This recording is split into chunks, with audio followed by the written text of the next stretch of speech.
wear something white. And you know what? It doesn't have to be something super formal. Wear something comfortable.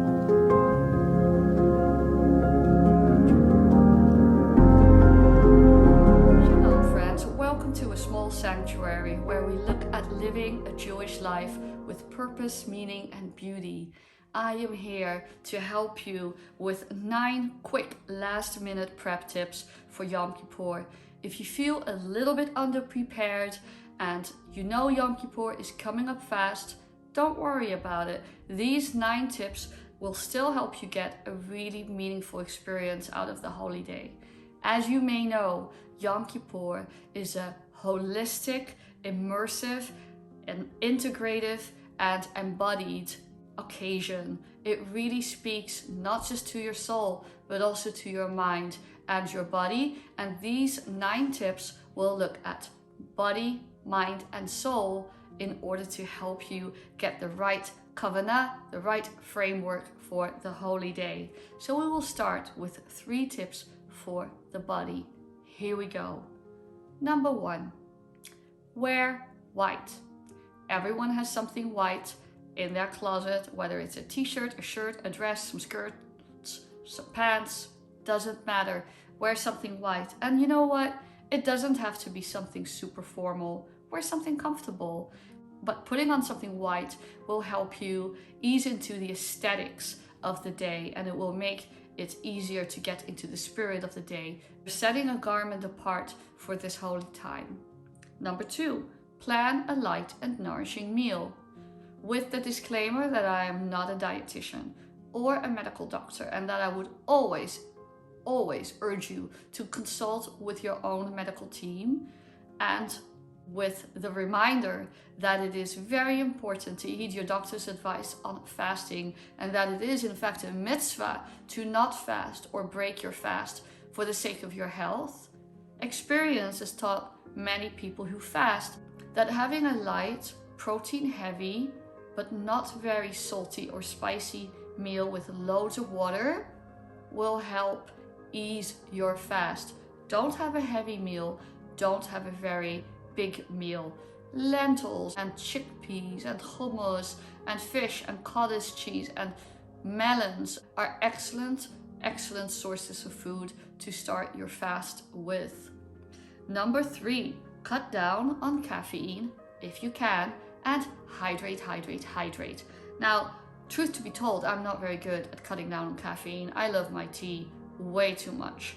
But if you are able to do that, that will help stave off some of those caffeine deprivation headaches.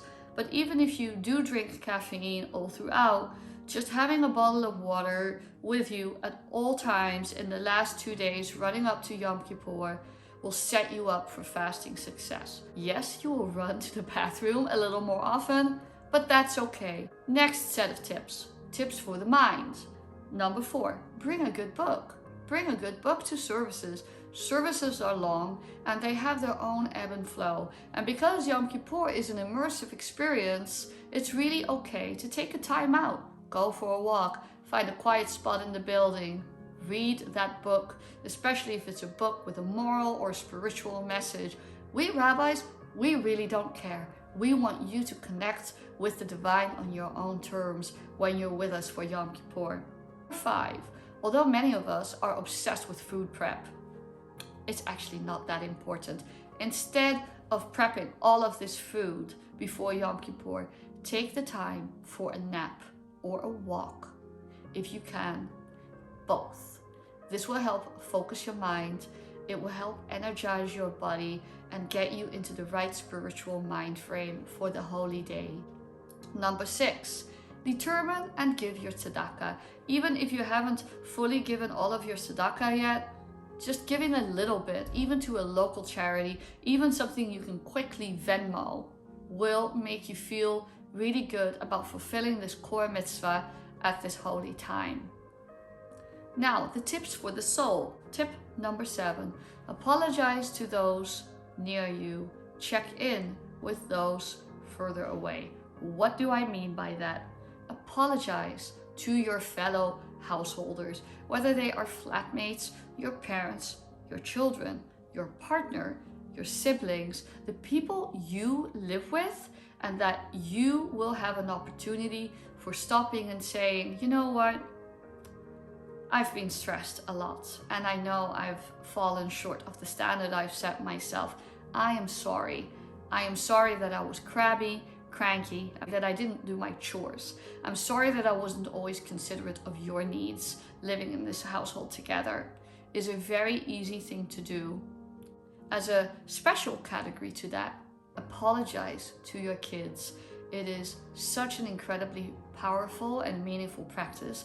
And I'm going to share in the notes an amazing video by my Jewish mommy life where she talks about doing teshuva with your own kids. And I highly recommend her video. She really unpacks it very well.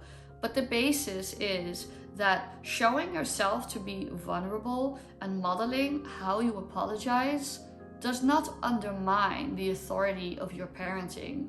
It actually bolsters the authority of your parenting and teaches your children values like love and grace and kindness and fallibility and accountability.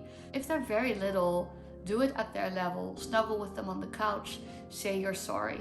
If they are of reading age, you can actually write them a letter too, enumerating some of their wonderful qualities, affirming their intrinsic worth and how much you love them, and then apologizing for where you have fallen short of your own standard. And that will be a thing they can treasure throughout their lives.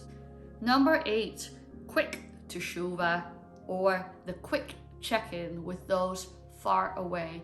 We all have those relationships with people that we cherish, but we just don't see them enough. And we don't see them enough to maybe open a really long conversation about the nature of your relationship. But even just texting some of your friends and acquaintances, I love you, I care about you, I've been thinking about you, I would love to connect at a time where we both have a little bit of calmness and perspective. I value our connection, and our friendship can be incredibly meaningful and really open that door to a more enhanced and more empathic relationship. Just that little check-in, even if you don't go all the way down that road of teshuva, can already be the meaningful start of reviewing and renewing that relationship. And finally, number 9, write or source a prayer or a poem for contemplation time after Kol Nidrey. So this is part of my personal practice, where I will journal a prayer before Kol Nidrey starts, usually fairly last minute, but that's okay. And that prayer will become my launching pad for extemporaneous prayer. When I come home after Kol Nidrey, I find a quiet spot in my house. It could be your study, your bedroom, your quiet living room, whatever it is, and I use that time to reflect and pray the words of my heart, and I always start off with that prayer. Why at that particular time? The deeper we get into Yom Kippur, the harder it becomes to maintain our concentration and frankly our mood, because we get hungry, we get thirsty, we get tired. But right after Kol Nidrey, you are still fresh and you're still energetic, and you're likely to be open-hearted after the service. So you can find a pre-written prayer, or you can try and write your own prayer in whatever format you want. The world is your kosher oyster. However, if you would like a structure, you can follow the structure that is set by traditional liturgy, i.e. Shevach, Bakasha, Hoda'ah. Shevach meaning praise, Bakasha meaning petition, Hoda'ah meaning thanksgiving. This is a very classic structure of prayer in Judaism and other faiths too, by the way. And Shevach allows you to place yourself in the perspective of the greater whole, where you lift your hands up before this glorious, beautiful, amazing universe and see yourself as a small part of it. And that perspective opens up the vulnerability and the heart space that you need for your petitions. Now, there are two ways you can do your petitions. Way number one, you can align them with your worldview and your theology. If you do not necessarily believe in an active and interventionist God who makes things happen in tangible ways, don't pray for those things. That's really okay. You can still pray for the actualization of values in your life. If you are willing to go out on a limb and take a theological risk and you feel comfortable with that because you just have an urge to pray for your needs, don't be shy. That is step number 2 of doing that either. The heart knows what the heart knows, and no one is here to judge you or to assess you how you pray. That is your freedom. But articulating some of your wants and your needs can be a great exercise in really finding your own purpose and your own place in life. And then you close out the prayer with Hydrate, which is basically a gratitude practice. I am thankful for the blessings in my life, for the relationships, my livelihood, my health, my loved ones, for love, for purpose, for meaning, for Judaism, for the sunset, for the sunrise, for my garden, for the good food on my plate. Whatever it is, having a gratitude practice can really shift your mindset, and it is a great way to close out any prayerful experience. So I hope you found these 9 quick tips helpful. All of these are pretty easy to execute, so don't be shy. It is never too late to find beauty, purpose, and meaning in Yom Kippur and to really make the day your own in this way. So if you like this kind of content, you know what to do. Hit that notification bell, like and subscribe, and leave a comment down below sharing what practices make Yom Kippur meaningful for you. I wish you Gamar Chatima Tova, a good sealing in the book of life, Shana Tova Umetuka, and a good and sweet new year. From my bayit, from my house to your bayit.